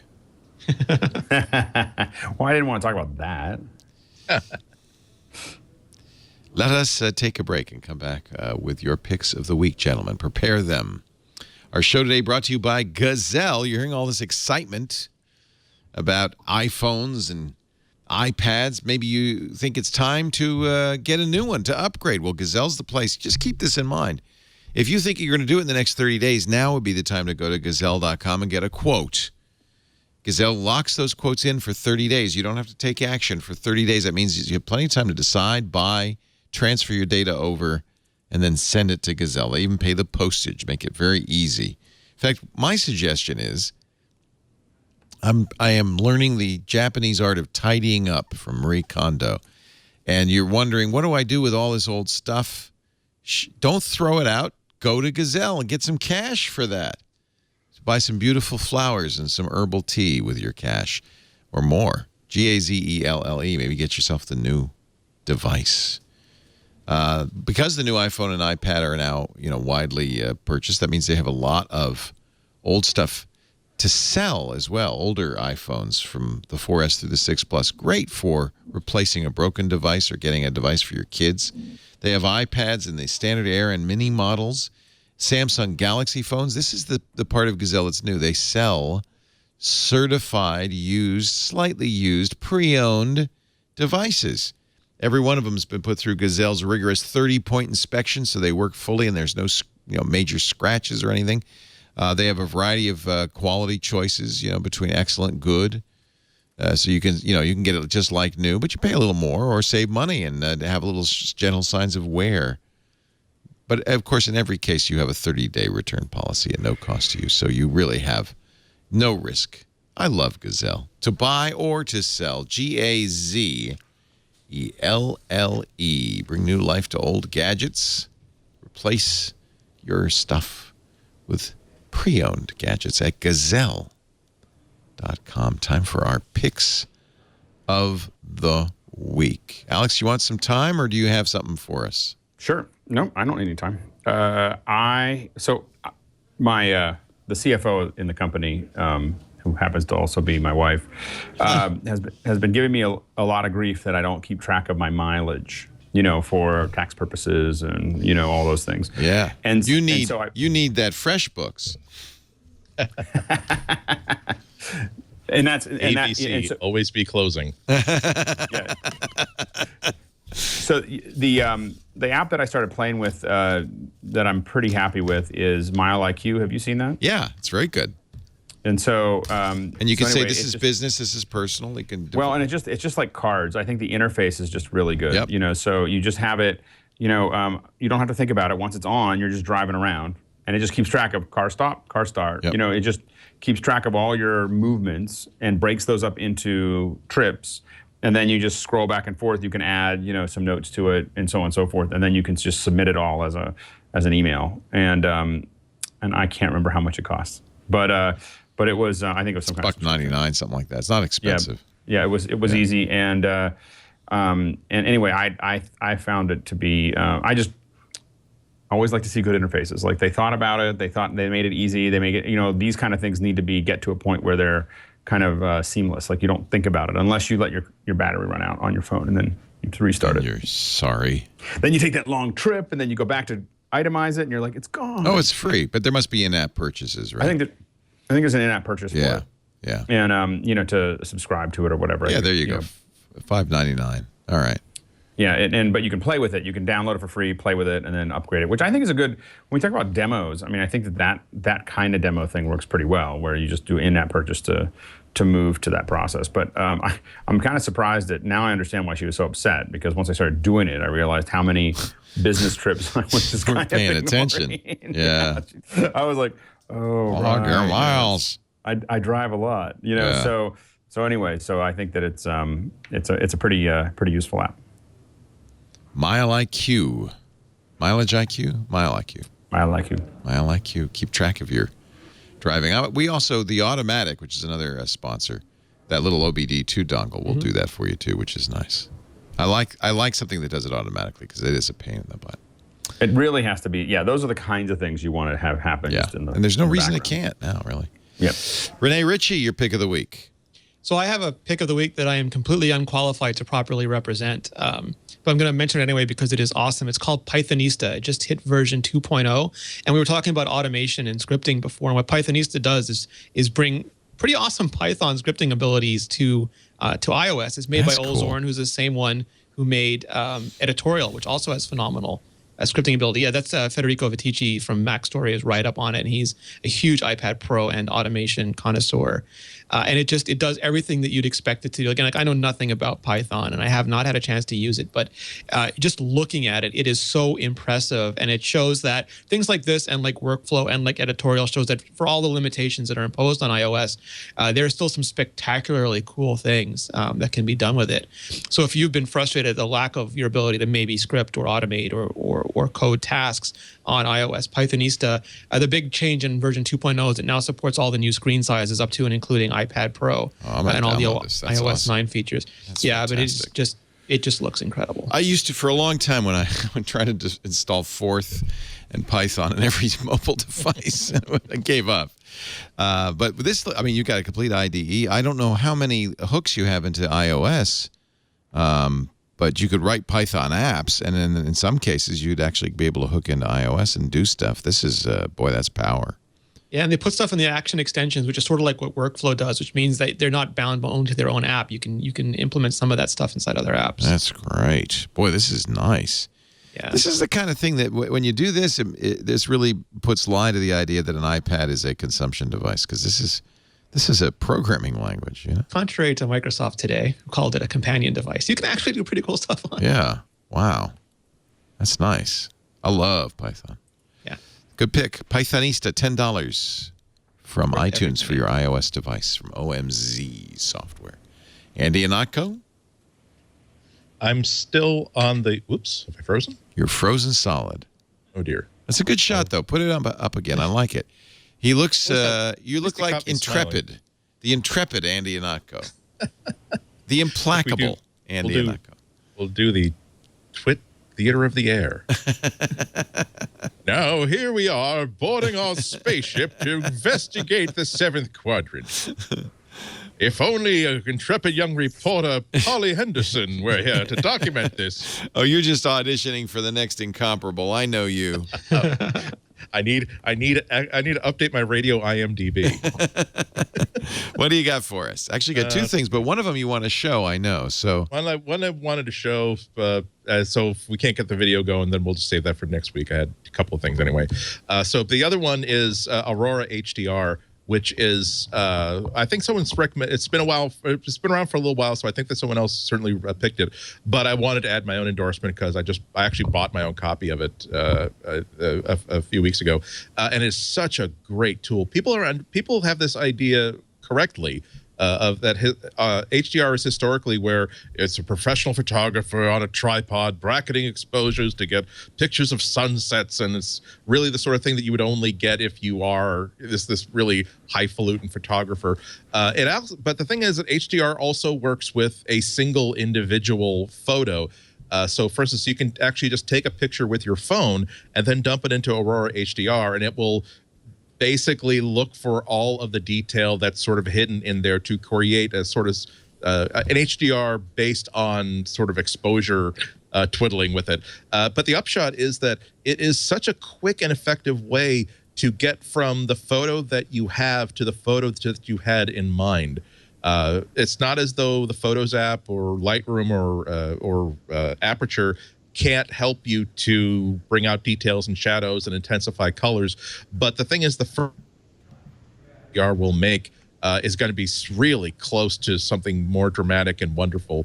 And then when you start sliding things around, not with an understanding necessarily of what each of these things do, but just sliding things around. Say, I wish that were a little bit brighter. I wish the shadows were a little bit less intense. I think that red is a little bit too strong. I think that green should be a little bit stronger.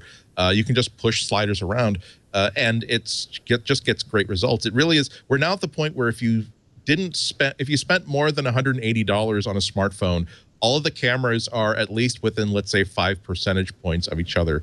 But then when you add a tool like Aurora HDR, it turns into something that's super close to what you'd get off of a really good $500 or $600 pocket camera, because it will just simulate all of those effects. And don't even think that of course, the demo pictures they have up there are the sort of super HDR looking, bordering on artificial looking stuff, but you can also get really subtle effects. One of the things I've been doing with it recently is just going through old photos in my Flickr gallery of pictures that were as good as I could make them last year or the year before, and then even just downloading it as a JPEG. I'll open it in Aurora HDR to see if I can make it better. And so I have this, I think I have a link to it in the show notes of this picture of this comedian and cosplayer from New York Comic Con 2014, 2013, that super low light. I had to jack up the ISO really, really high. So I was never really super happy with it, but put it into Aurora HDR and was able to finally tweak it so that it looks like it was shot at 200 ISO with good lighting. So really, really happy with it. It's $40. You can get a free demo of it that will do everything except for save images, I think. For $40, you get the version that will process JPEGs. For $100, you get the version that can also handle RAW files natively, has a few extra features. I went for the $99 version, and part of it was just that I just wanted these people to have more money. So really happy with it. It's almost as, for a lot of people, it's almost as good as buying a whole new camera or upgrading your phone just to get a better camera. Yeah, there are a lot of HDR programs. I used Photomatics for years. This is Trey Ratcliffe's program. He designed it with MacFun, and he's the king of HDR. And it's a modern UI for one thing, but it really does a nice job. Yeah, I mean, I agree with you 100%. This is just a fantastic even just as a generalized photo editor, it's just fantastic. And if you spring for the $100, it will also integrate with Aperture and Lightroom, so you can just simply pull it down off a menu. Right. MacFun makes a lot of really nice plugins, including Tonality Pro, which we've also mentioned. A good black and white noiseless too. That's another thing that if you're using a phone as your primary camera, it will just do such a great job of knocking down all that high ISO noise that are almost inevitable when you're shooting in low light. Yeah, I think this is an important point, is that an HDR doesn't require multiple images. Even with your smartphone now, there's enough dynamic range in the single image that you can actually do some really great stuff, and it doesn't have to look like you're painting something. It could be. These guys have done a great job with it. I completely agree with you. Aurora HDR from MacFun, PHUN. Well, Rene, since you mentioned, I'm going to blame you on this. Since you mentioned Pythonista, I'm going to show you 2 programs for the Macintosh that I really like. Not very expensive. As you know, I'm a programming language aficionado. I collect them. Love Python, but I've been playing a lot with functional languages, which is the oldest kind of languages, and for many reasons, some often consider the best languages for learning programming, like Lisp. There's an excellent Lisp in the App Store, which I highly recommend. Confusingly named Clojure, CLOZURECL, but it is a full common Lisp. It includes a REPL, an IDE, everything you need to program, and it's very easy. You don't have to use Emacs, which a lot of people do. Highly recommend it. And I think this is free. And then because I've been also learning Haskell, I was very pleased to find this. Haskell is a really remarkable programming language, also functional, that's being used by more and more people. And we're lucky because on Mac, the easiest way to learn Haskell is with Haskell Functional Programming Lab for the Mac. I don't have it installed in here. It's $20. Well worth it, because it not only gives you an IDE and the ability to write Haskell programs, but it's got a playground.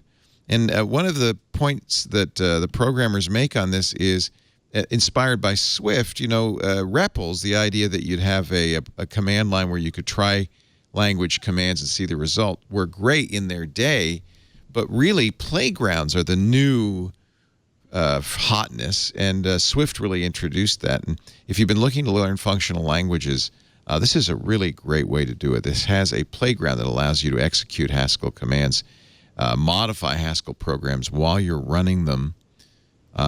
It really is sweet, and so this makes the Mac really the platform to learn Haskell or Lisp with Clojure CL. So two for one there. And don't just because all of those other, Objective C, Swift, C++, those are at the Java, those are the languages for the popular kids. Don't turn your back on functional programming. Hey, everybody, that concludes this edition. You started it by recommending Pythonista, Rene. Thought, well, if he's going to recommend a language, Credit. I'll do it. Thank you all for joining us. We really appreciate your time every Tuesday morning, 11 a.m. Pacific, 2 p.m. Eastern Time. And Rene Ritchie from imore.com. He's got about 100 other podcasts. Although I saw him, I was very relieved to see your New Year resolution was fewer podcasts. Yes. Thank you. Please, would you? I don't know how you do it, Leo. No, I really love all the stuff you do at imore.com, including all those great podcasts. Don't do too many fewer. And Alex Lindsay's here. He's in D.C. He, of course, works at Pixel Core.